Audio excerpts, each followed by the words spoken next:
नमस्कार। अब की बार किसका बिहार 14 तारीख को पता चलेगा, लेकिन आज 121 सीटों के लिए मतदान हो रहा है और बिहार में 4 घंटे से वोटिंग जारी है। पहले फेज की 121 सीटों के लिए वोट डाले जा रहे हैं और अलग अलग पोलिंग बूथ्स पर अलग अलग सीटों पर इंडिया टीवी के रिपोर्टर्स मौजूद हैं। हम लोगों से बात भी कर रहे हैं और समझने की कोशिश कर रहे हैं, बगैर ये सीधा पूछे कि आप किसको वोट दे रहे हैं, ये जानने की कि इस बार किसकी हवा बह रही है बिहार में और किन इश्यूज को लेकर मतदान केंद्रों पर लोग पहुंचे हुए हैं। क्या कोई लहर जैसा कोई चुनाव दिखाई दे रहा है? अभी तक बिहार के किन किन दिग्गजों ने कहां कहां मतदान किया, यह हम आपको बताएंगे, लेकिन उससे पहले आपको यह बता दें कि कहां कितना वोट पड़ चुका है, क्योंकि यह बहुत इंपॉर्टेंट है। 60% के ऊपर वोटिंग जाना अच्छा माना जाएगा, क्योंकि लगभग 60% के आसपास ही मतदान पिछले कुछ चुनावों में रहा है। सुबह 7 बजे से मतदान केंद्रों के बाहर लेकिन लोगों की अच्छी खासी तादाद देखने को मिली है और अभी तक जो हमें मिल रहा है अपडेट, 20% के करीब मतदान बिहार में हो चुका है। और जैसे जैसे आज दिन चढ़ रहा है, पोलिंग बूथ्स पर वोटरों की कतार लंबी होती जा रही है और सबसे ज्यादा टर्नआउट हमें सहरसा जिले में देखने को मिला है। तो इसका इंपैक्ट भी रहेगा, कितने वोटर निकलते हैं। हमने देखा बहुत सारे लोग जो वहां सर्वे कर रहे हैं, मनोज जी जैसे एजेंसियां, उन्होंने बताया अगर महिला वोटर निकली तो नीतीश को फायदा, युवा वोटर ज्यादा निकल गए तो तेजस्वी को फायदा। ऐसा कुछ है क्या? ऐसा देखिए, जैसे महिलाओं का तो झुकाव हमेशा नीतीश के पास रहा है, इसमें दो मत नहीं है, लेकिन कुछ दिनों से देखने में आया था कि जिस तरह से बेरोजगारी को लेकर तेजस्वी एग्रेसिव थे, लेकिन इतने बड़े चीजों पे परिवर्तन ला रहे थे। उनके चीजों पे जैसे हम लोग डाटा करते थे तो हम लोग ये कहते थे कि भाई तेजस्वी इस तरह से बोलें कि हम रोजगार उपलब्ध कराएंगे युवाओं के लिए, तो साफ नकारते थे हुआ कि नहीं, ऐसा संभव बिहार के परिप्रेक्ष्य में नहीं होने जा रहा है। रही बात पलायन की, तो पलायन को लेकर भी बहुत सारे विचार हम लोगों ने आपस में किए थे। सबसे बड़ी बात है कि जो अभी 20% आपने वोट परसेंटेज बताया है, सुबह के 11 बज रहे हैं और ये धीरे धीरे संख्या और तेजी से बढ़ेगी। और मुझे लगता है कि जो ट्रेंड था पिछले 3-4 इलेक्शन का कि 60% के इर्द गिर्द ही बिहार में पोल हुआ है, इस बार लगता है कि बिहार में पोल ये बढ़ेगा। शाम में या कल हम लोगों को ये पता चलेगा कि महिलाओं का कितना इसमें योगदान रहा है। और मेरा अपना मानना है कि यदि पुरुष की अपेक्षा महिलाओं का वोट परसेंटेज बढ़ा और 2% से यदि ऊपर चला गया तो भारतीय जनता पार्टी या कहिए कि एनडीए फोल्डर के लिए यह बहुत अच्छा संकेत देगा। कोई अंतर दिखाई दिया टर्नआउट में पिछले इलेक्शन में महिला और पुरुष वोटर में? अभी नहीं वो आ पाएगा। अच्छा। अभी आने में उस समय लगेगा। पुराने इलेक्शन की बात, पुराने इलेक्शन में दिखा, जब जब महिलाओं ने पोल बढ़कर किया है तब तक नीतीश की सरकार है। अभी देखिए इस जो फेज में इलेक्शन हो रहे हैं, ये यहाँ पे मुझे लगता है कि एनडीए चाहेगी कि कम से कम 10 से 15 सीटों का इजाफा करे, जो पुराना उनका ट्रेंड है। और वो लाने का कहां पे ऑप्शन हो सकता है, जैसे पटना की 14 सीटें हैं जिसमें पिछली बार 9 सीटें ये हार चुके थे, तो वहां पे इनको गेन करने का एक मौका मिलेगा। दूसरी बक्सर की सीट है जहां जिला है जहां पे चारों की चारों ये सीटें हार चुके थे। अभी अजीत जी भी बता रहे थे, अगर पिछले इलेक्शन से तुलना करें तो लगभग बराबर स्ट्राइक रेट दिखता है। जी। लेकिन ये आपने कहा यहाँ ज्यादा स्कोर करने की गुंजाइश है एनडीए के लिए, और वो प्रयास भी कर रहे हैं। और यही कारण है कि जहां तक देखिए महागठबंधन का तो एक नैरेटिव सेट करने की रात में भी कोशिश की गई है उनके द्वारा, चाहे वो वोट चोरी का मामला किया हो, वो कितना रात में सेट किया होगा और वो अब पता चलेगा और कल 2-3 दिनों के बाद पता चलेगा। लेकिन ये कोशिश दोनों तरफ से हो रही है। राहुल जी ने तो कमाल किया, राहुल जी ने कल प्रेस कॉन्फ्रेंस की, वोट चोरी हो गया, हरियाणा का इलेक्शन चोरी हो गया, फिर उन्होंने वीडियो डाला कि बहुत बड़ी तादाद में वोट कटे हैं, तो बड़ी तादाद में निकली और वोट की। अब इसका वोट कट गया, वो कैसे वोट डालेगा? ये एफआईआर को लेकर, लेकिन जितना भी मैं लोगों से बात कर पाई, वहां पर समझ पाई, जितना हमारे संवाददाताओं ने समझने की कोशिश की, ये जो स्पेशल इंटेंसिव रिवीजन है इसका असर मतदान पर बिल्कुल नहीं दिखाई देने जा रहा। अगर होगा भी तो कुछ हिस्सों में थोड़ा बहुत हो सकता है, लेकिन इस एफआईआर का कोई फर्क पड़ नहीं रहा मतदाताओं के बीच। इस बीच केंद्रीय मंत्री गिरिराज सिंह ने लालू फैमिली पर जोरदार अटैक किया है। गिरिराज सिंह ने कहा कि यह विकास बनाम जंगल राज का चुनाव है। बुर्के वाली महिला वोटर्स की जांच के मुद्दे पर भी गिरिराज सिंह ने कहा कि शक होने पर आंगनबाड़ी सेविकाएं ही ऐसी महिलाओं की जांच करेंगी, इसे धर्म से जोड़ना ठीक नहीं है। बिहार में सामाजिक समरसता, बिहार में नरेंद्र मोदी नीतीश कुमार के अंदर दोनों नेताओं के नेतृत्व में विकास, गरीबों का उत्थान और सबसे बड़ा है जंगल राज बनाम विकास, क्योंकि लालू जी का एजेंडा ही फिर सामाजिक समरसता को बिगाड़ने का। भूरा बाल साफ करो, काहे को भाई? 20 साल में नीतीश कुमार ने इसको खत्म करने का काम किया है। अब कोई सामाजिक सद्भाव लालू यादव हो या तेजस्वी यादव बिगाड़ नहीं सकते। झूठ बोलने का ठेका ले लिया है। बिहार चुनाव आयोग ने हर बूथ पर एक आंगनबाड़ी सेविका को भी रख दिया है। अगर जिन्हें महसूस होगा कि कोई बुड़का में आया है और उसका वोट फर्जी हो रहा है, तो उसे देखने का, दिखाने का काम आंगनबाड़ी सेविका करेगी। और सीवान सदर विधानसभा सीट की पोलिंग बूथ पर आपको लेकर के चलते हैं। आरजेडी से यहां अवध बिहारी चौधरी एक बार फिर इलेक्शन लड़ रहे हैं और उनके सामने बिहार सरकार की मंत्री मंगल पांडे। तो वीआईपी सीट कह सकते हैं इसको आप। 26% मुस्लिम वोटर है यहां पर, एक अच्छा खासा डिसाइडर फैक्टर है, उसको मान सकते हैं। और इस इलाके के मुस्लिम वोटर नीतीश सरकार को लेकर क्या सोच रखते हैं, हमारे सहयोगी विशाल प्रताप सिंह वहां पहुंचे थे, उनकी बातचीत देखते हैं। सीवान सदर विधानसभा इलाके में इस समय हम मौजूद हैं। यहाँ पे भी तमाम वोटर्स हमारे साथ मौजूद हैं जिन्होंने अब से कुछ देर पहले अपना वोट कास्ट किया है। तमाम वोटर्स हमारे साथ मौजूद हैं। सबसे पहले तो स्याही दिखा दीजिए चाची, आप सब लोग हाथों में जो लगाई जाती है स्याही, और उसके बाद ये दिखता है कि भाई लोकतंत्र के पर्व में आप सबने हिस्सा लिया है। क्या नाम है आपका? माधुरी देवी। माधुरी देवी। क्या मुद्दे हैं चाची आप लोगों के? किन मुद्दों के आधार पर वोट दे रही हैं? सुरक्षा, विकास, सड़क, शिक्षा? हाँ, विकास के लिए हम लोग वोट दे रहे हैं। आपका नाम बताइए। मेरा नाम रंजना है। मैं ये चाहती हूँ कि बिहार का डेवलपमेंट हो, जो अनकंफर्टेबल लोग हैं उनको सारी सुविधाएं मिले ताकि किसी चीज की दिक्कत ना हो, और सारी फैसिलिटी मिले, स्कूल से लेकर पानी तक सब व्यवस्था, रोड सब कुछ अच्छा हो, और शहरों से अकॉर्डिंग, और मतलब बिहार और स्टेट से परफेक्ट हो कि हम जो वोट दे रहे हैं उनको आगे बढ़ाएं, और ताकि उनकी प्रोग्रेस के अकॉर्डिंग से सोचकर उनको आगे बढ़ाया जाए। सरकार जो काम आप बता रही है वो कर रही कि नहीं कर रही है? हम ये नहीं पूछ रहे कि आप वोट किसको दे रहे हैं, हम बस खाली ये जानना चाह रहे हैं कि मौजूदा सरकार से आप लोग खुश हैं या बदलाव चाहते हैं? बदलाव चाहते हैं कि हाँ। आप बताइए। मैं अपना नाम? आयुषी कुमारी। आप बताइए कि जो वोट आपने दिया है क्या सोच के वोट दिया है? बिहार में विकास हो, और विकास हो रहा है कि नहीं हो रहा है? अभी के विकास से आप लोग खुश हैं कि नहीं खुश हैं? खुश हैं। कानून व्यवस्था कैसी है? कानून व्यवस्था बहुत सारे लोग कहते हैं कि भाई महिलाएं रात में ज्वेलरी पहन के निकल नहीं सकती हैं, दिन दहाड़े उनके साथ दिक्कत हो जाती है कई बार। बिहार में स्थिति क्या है? बिहार में स्थिति इससे भी अच्छा बदलाव है। आप लोग बदलाव चाहते हैं? और भी लोग हमारे समझ, उनसे बात कर लेते हैं। क्या नाम है भैया आपका? संजीव कुमार। संजीव भाई, आप बताओ कि क्या स्थिति देख रहे हो सीवान सदर विधानसभा सीट पे? क्या लोग बदलाव चाहते हैं या फिर से नीतीश कुमार पे भरोसा कर रहे हैं? देखिए, अभी कुछ कहा नहीं जा सकता है, लेकिन जो भी हो, जो भी प्रत्याशी जीते, सीवान के लिए, बिहार के लिए कुछ करे। चाचा वोट पड़ गया? हाँ, वोट पड़ गया। क्या नाम है आपका? निशांत कुमार। आप बताइए कि क्या स्थिति देख रहे हैं बिहार में, सीवान में? क्या स्थिति आप लोगों को समझ में आ रही है और मुद्दे क्या हैं जिनके आधार पर वोट पड़ रहा है? रोजगार पहला। रोजगार है कि नहीं है? रोजगार है। मिला लोगों को रोजगार। हाँ। मौजूदा सरकार के कामकाज से आपको संतुष्ट हैं या बदलाव की बात? संतुष्ट है। हाँ। नीतीश जी, मोदी जी के नेतृत्व में काम हो रहा है। हाँ, काम हो रहा है। बहुत से लोग बोलते हैं कि बदलाव की जरूरत है, काम नहीं हो रहा है। जिसको जो समझ में आ रहा है बोल रहा है। हमारे नजर में सही काम हो रहा है। जिसकी नजर में जो समझ में आ रहा है वो आदमी बोल रहा है, और लोगों की नजर में जो सही लग रहा है वो ये कर रहे हैं। युवा वोटर्स भी हमारे साथ मौजूद है, उनसे ही बात कर लेते हैं। आप लोगों ने वोट दे दिया? ना, अभी नहीं दिया। देंगे भी। क्या नाम है आपका? वसीम नाम है मेरा। वसीम भाई, आप बताओ कि क्या मुद्दे हैं जिनके आधार पर आप लोग निकले हो बाहर वोट करने के लिए? मुद्दे तो बहुत अच्छे हैं, अभी काम भी बहुत अच्छा हुआ है, सब जगह रोड बन ही गया है, तो अब क्या चाहिए। और रोजगार में तो सबको नौकरी मिल ही रहा है, तो नौकरी सबको मिल रहा है। देखिए, जैसे होमगार्ड का मिला है, सबको भी मिला है। जैसे बहुत सुविधा हो चुका है अभी, और हम तो यही चाहेंगे कि अभी यही सरकार रहे, अच्छा है, लंटेनीज रहे। क्लियर बता रहे आपको हम। अवध बिहारी हमारे जो है चाचा भी लगते हैं, और ये बहुत अच्छा काम किया। बताइए, ये साइड में ओवरलॉक ईटा लग गया है, अब क्या चाहिए आपको?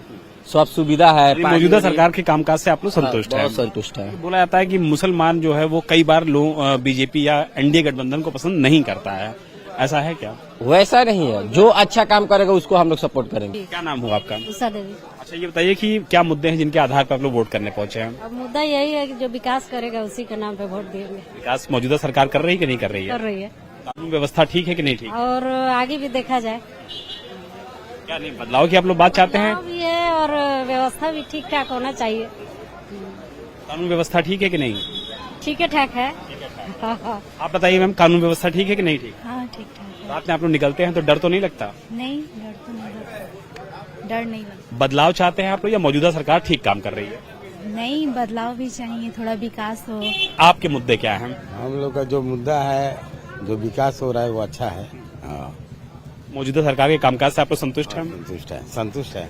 बहुत से लोग बोलते हैं कि भाई तेजस्वी जी आएंगे तो ज्यादा बेहतर होगा। इसमें और थोड़ा प्रगति तेज होना चाहिए। जो कमी है उसको और बढ़ाना चाहिए। अच्छी चीजों की गुंजाइश तो हमेशा बनी रहती है, लेकिन मौजूदा सरकार के कामकाज से आपको संतुष्ट है? संतुष्ट है, खुश है। तो कोई सरकार से संतुष्ट है तो कोई सरकार से असंतुष्ट है, कोई बदलाव की बात कर रहा है जो कह रहा है, कोई ऐसा भी है कि जो सरकार ने किया वही उसे पसंद है। बाकी जगहों की तरह दरभंगा ग्रामीण में महिला वोटर्स में मतदान को लेकर बड़ा उत्साह देखने को मिल रहा है। यहां महिला वोटर्स की लंबी कतार भी दिखाई दे रही है। महिला मतदाता किन मुद्दों को लेकर वोट डालने के लिए पहुंची, हमारी संवाददाता पवन नारा ने ये जानने की कोशिश की। इस वक्त हम दरभंगा ग्रामीण क्षेत्र में हैं। यहाँ मतदाताओं की लंबी कतारें देखी जा रही हैं। मतदान केंद्र के ऊपर अगर आप देखेंगे तो आपको सीसीटीवी कैमरा नजर आएगा। मोबाइल जमा करवाने के लिए बाकायदा एक डॉकेट दिया गया है, 1 2 3 4 नंबर लिखा है। यहाँ निर्वाचन सभा की पूरी जानकारी है और कहा जाता है कि बिहार में महिलाएं जोर शोर से वोट करती हैं। ये कतार इस बात की गवाही है। पुरुष और महिलाएं यहाँ लगातार वोट कर रही हैं। सर, किस मुद्दे पर अब की बार वोट हो रहा है? विकास के मुद्दे पर। विकास के मुद्दे पर जी। जब आप नेता सब आए तो किसके वादों में दम लगा? बहुत सारे सभी का है, लेकिन इसमें जो है ना सबसे अच्छा जो हमको विकास लगा। विकास के मुद्दे पर। विकास के मुद्दे पर कर रहे हैं। महिलाओं से बात करते हैं। मैम, कोई योजना का लाभ मिला? हाँ। तो क्या चाह रही है महिलाएं, किस बात पे वोट कर रही हैं अब की बार? महिलाएं नहीं बोल रही हैं। मैम, शर्मा क्यों रही हैं? अरे महिला वोटर तो यहाँ पलट देती हैं। बोलिए, किस राज बरकरार है या बदलाव है? बदलाव है। मैम, गुड़िया, वोट पहली बार डाल रही हो, पहले डाला है? पहली बार। तो एक युवा महिला मतदाता क्या सोच के वोट कर रही है? किस बात पे वोट डालेंगे? नीतीश कुमार। अरे मैं पार्टी नहीं पूछ रहा, मुद्दा पूछ रहा हूँ। सीधे मुद्दा बता रहे हैं। अम्मा, 5 साल में काम वाम हुआ या बदलाव चाहते हैं? सरकार बदलना चाहिए। बदलना चाहिए। हाँ बदलना चाहिए। बदलना चाहिए। हाँ। कोई योजना का लाभ मिला है? महिलाओं के लिए बहुत योजनाएं आई, कोई लाभ मिला? नहीं मिलल है के तो कुछ नहीं मिल रही। कुछ नहीं मिला है। भाड़ा किराया कटा कैली यहाँ इतने दूर वोट गिर। कहाँ से वोट देने आए हैं? हिमाचल से। अच्छा, हिमाचल में काम करते हैं, वहाँ से वोट देने आए।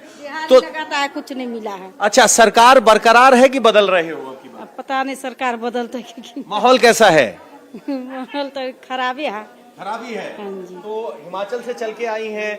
मैम, किस बात पे वोट हो रहा है? कौन बेहतर मुख्यमंत्री, नीतीश की तेजस्वी? जे सरकार अच्छा बुझे तो सर वही सरकार के दे। कौन बुझे? अच्छा, पिछले 5 साल अच्छे रहे? ठीक है सर। ठीक है सर। मैम, 5 साल का कामकाज कैसा रहा? नीतीश की तेजस्वी? चुप्पी है, लंबी चुप्पी है। और ये महिला वोटर लगातार यहाँ कतार में अपनी बारी का इंतजार कर रहे हैं। अब पवन नारा जिन महिला वोटर से बात कर रहे थे, उनमें से एक महिला वोटर ऐसी थी जो हिमाचल प्रदेश से आई अपने अपने मताधिकार का इस्तेमाल करने के लिए। अब सोचिए, ये जागरूकता है लोगों में वोटिंग को लेकर, चुनाव को लेकर। एक और ऐसी ही महिला मतदाता थी। जी, उस महिला मतदाता ने एकदम चुप्पी साध ली, नहीं बता रही हैं कि कौन जीतेगा, किसको वोट जा रहा है, नहीं जा रहा है। ये कितने जागरूकता है महिलाओं में मतदान को लेकर, वो दिखा रहा है। ये पॉजिटिव इंडिकेशन है एनडीए के लिए। देखिए, ये क्या है कि हम महिला वोटर को लेकर के जितनी चर्चा होती है उसको कंटिन्यूटी में देखने की जरूरत है। नीतीश कुमार की योजनाओं की कंटिन्यूटी में उसको देखने की जरूरत है। 2005 में जब नीतीश कुमार आए थे, उन्होंने महिलाओं के लिए 50% आरक्षण की व्यवस्था की थी स्थानीय निकाय चुनावों में, लोकल बॉडीज के इलेक्शन में। और शुरू के 2 चुनावों में मीनाक्षी जी हम लोगों ने देखा कि जो इन्फ्लुएंशियल पुरुष होते थे, उनके घर की महिलाएं जो है, जो नेता थे, उन्होंने अपनी घर की महिलाओं को उन आरक्षित सीटों पर बनवा दिया, मुखिया, सरपंच और वगैरह वगैरह। और मुखिया पति और सरपंच पति सुनने को मिलता था, महिलाएं नहीं जाती थी ब्लॉक में मीटिंग में या कहीं कहीं, वो हस्बैंड जाते थे उनके। कुछ दिन पहले तो ये भी खबर आई थी कि पुरुषों ने शपथ भी ले ली थी महिलाओं के नाम चुनाव के बाद वो लेकिन अब पिछले 10 साल से ये बंद हो गया। ये जो आप जागरूकता की बात कर रही हैं, ये वो जागरूकता आज एक दिन में नहीं बनी है। 20 साल पहले नीतीश कुमार ने जो भागीदारी दी महिलाओं को लोकल बॉडीज के इलेक्शंस में, उनको ट्रेंड किया। अब कहीं मुखिया पति सरपंच पति सुनने को नहीं मिलता है। अब वो महिलाएं भी ट्रेंड हो गई हैं, इंपावर्ड हो गई हैं, और उनको देख करके दूसरी महिलाएं भी इंपावर्ड हुई हैं, आई हैं पॉलिटिक्स में और लोकल बॉडीज के इलेक्शन में। एक तो ये कारण है। दूसरी वो महिलाएं जिनको उन्होंने साइकिल दी थी नीतीश कुमार ने, जो लड़कियों को वो स्कूल गई, और ये ग्लोबल अध्ययन का विषय था ये कि किस तरह से अटेंडेंस बढ़ गया स्कूलों में वो साइकिल देने के बाद, पोशाक देने के बाद। फिर जैसा अभी कह रहे थे मनोज जी की हर चुनाव में आप देखिए, 15 के चुनाव के बाद 2016 में नीतीश कुमार ने शराबबंदी की। वो महिलाओं को इंपावर करने वाली सबसे बड़ी योजनाओं में से एक योजना है। अब सड़कों पर कोई शराब पी करके महिलाओं के साथ छेड़छाड़ या मारपीट घर में या घर के बाहर नहीं होती है जी। तो चाहे साइकिल की योजना हो, पोशाक की योजना हो, इंपावर करना हो पॉलिटिकली, उनको 50% आरक्षण दे करके, या ये शराबबंदी हो, या अब जो डोमिसाइल में जो उन्होंने पॉलिसी बदली है नीतीश कुमार ने, 35% आरक्षण बिहार की महिलाओं के लिए किया है बिहार की नौकरियों में। तो ये तमाम ऐसे फैक्टर हैं, और उसके बाद ये 10,000 रुपए आए।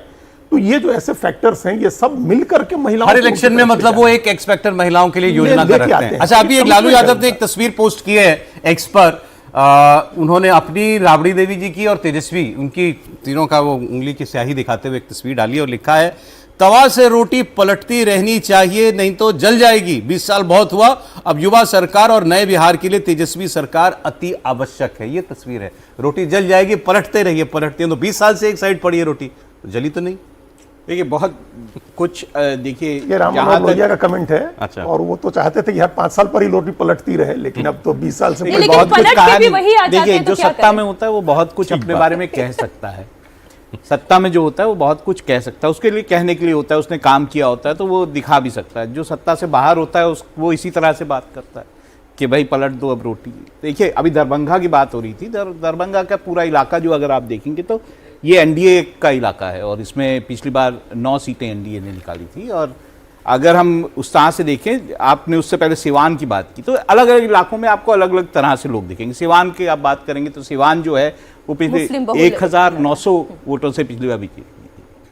नहीं, सिवान का सदर की जो बात आप दिखा रहे थे ना, उसमें खास फैक्टर ये था जो उस समय हम लोग नहीं डिस्कस कर सके, जो आप दिखा रहे थे। 2 मुस्लिम कैंडिडेट हैं, मुसलमान बहुत वोट है वहाँ, लेकिन जनता का भी मुस्लिम कैंडिडेट है और एमआईएम का भी मुस्लिम कैंडिडेट है। तो ये एक फैक्टर है जो मंगल पांडे के लिए, जो भाजपा के बड़े नेता हैं, उनको फेवर कर सकता है अगर एमआईएम और जनसुराज मुसलमान। इसी में और थोड़ा सा जोड़ूंगा। देखिए क्या है, 2 फैक्टर हमें और देखने चाहिए। हम बात करते हैं जेडीयू की कि महिलाएं उनको वोट देंगी, बिल्कुल देंगी। महिलाएं भी, ईबीसी भी, ऐसा नहीं है, ईबीसी की तरफ का भी वोट वहां पर जाता है। लेकिन हम पिछले अगर 3 चुनाव देखें तो जेडीयू लगातार अपनी सीटें कम करती रही है, वोट शेयर भी कम होता रहा है, विधानसभा चुनाव में लगातार कम हुआ है। दूसरी तरफ अगर हम बात ये करेंगे कि क्या ईबीसी एक साथ वोट करेगा, क्या वो नीतीश के लिए ही वोट करेगा, नीतीश की जो सेहत है वो कितना फैक्टर बनेगी, तो बहुत सारे फैक्टर्स चुनावों में। इसलिए मैं कह रहा हूँ ये जो चुनाव है ये एक तरफा कोई चुनाव नहीं है। इस चुनाव में अलग अलग जगहों पर अलग अलग पॉकेट्स हैं जिनमें अलग अलग पार्टीज जो हैं वो प्रभुत्व रखती हैं, अपना जोर रखती हैं। उपेंद्र कुशवाहा इस बीच जो बयान दे रहे हैं वो सर एक बार हम सुना देते हैं। उपेंद्र कुशवाहा ने चुनाव में जीत का दावा किया है, विपक्ष में हताशा है इसलिए कुछ भी बोल रहे हैं, हर तरफ एनडीए के पक्ष में माहौल है। उपेंद्र कुशवाहा ने कहा कि महिलाओं में वोटिंग को लेकर काफी उत्साह है। महिलाओं में खास करके इतना उत्साह देखा जा रहा है, और मतदाता जो भी जहां मतदान केंद्र पर हैं उनके उत्साह को देखकर बिल्कुल स्पष्ट है कि एनडीए के पक्ष में सब लोग मतदान कर रहे हैं और एनडीए की जबरदस्त जीत होगी। नए विपक्ष के लोग अब हताशा में कुछ भी बोल रहे हैं, उनके वर्कर्स को डिमोरलाइज उनका वर्कर्स नहीं हो, क्योंकि आगे एक फेज का और मतदान है, इसलिए इस तरह की बात कर रहे हैं। वरना एनडीए के पक्ष में चारों तरफ वातावरण है।